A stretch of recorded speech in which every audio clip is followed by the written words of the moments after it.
do you need to remove the power button from your Alienware x15 R1? Well, I'm going to show you how.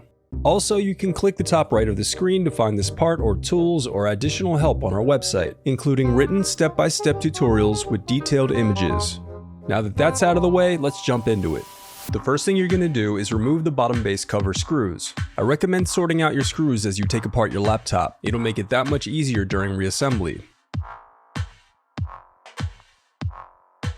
And then use a plastic scribe to gently pry apart and remove the bottom base cover. Now before going any further, I recommend disconnecting your battery to protect your laptop from any static discharge. Now unscrew and remove the wireless card bracket. Then disconnect the antenna cables and slide out the wireless card. Next, unscrew and slide out the solid-state drive bracket. Then separate and remove the solid-state drive. Now unscrew and remove the solid-state drive bracket. Now disconnect the left and right cooling fans. Then unscrew the left and right cooling fans.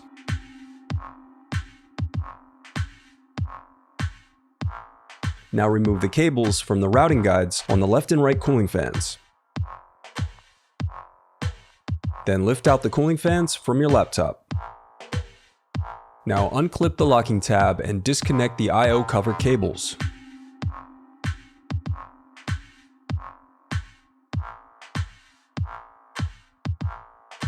Then unscrew and gently slide off the rear I/O cover. Then disconnect the left LCD cables. Now peel away the tape to unclip the locking tab and disconnect the right LCD cable.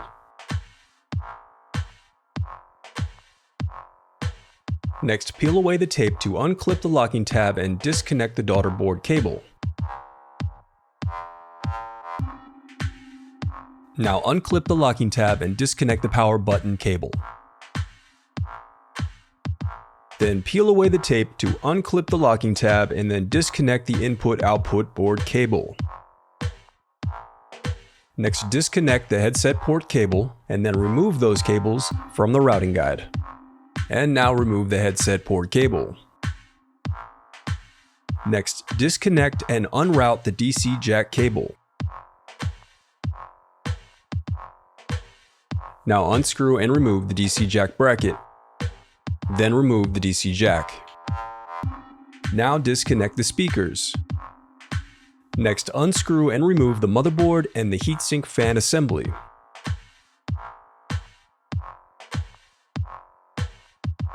Now unscrew and remove the power button.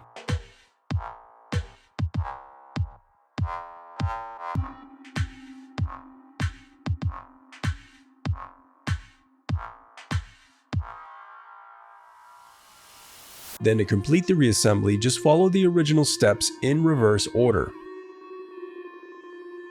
Also note that when reinstalling the motherboard assembly, you'll want to route the power button cable to its connector before you place the motherboard back in place. Otherwise, the power button cable will get trapped underneath.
If you still need help, you can visit partspeople.com and view printable DIY instructions to help you along the way. We also have playlists of thousands of Dell tutorials for hundreds of different models, so keep checking back.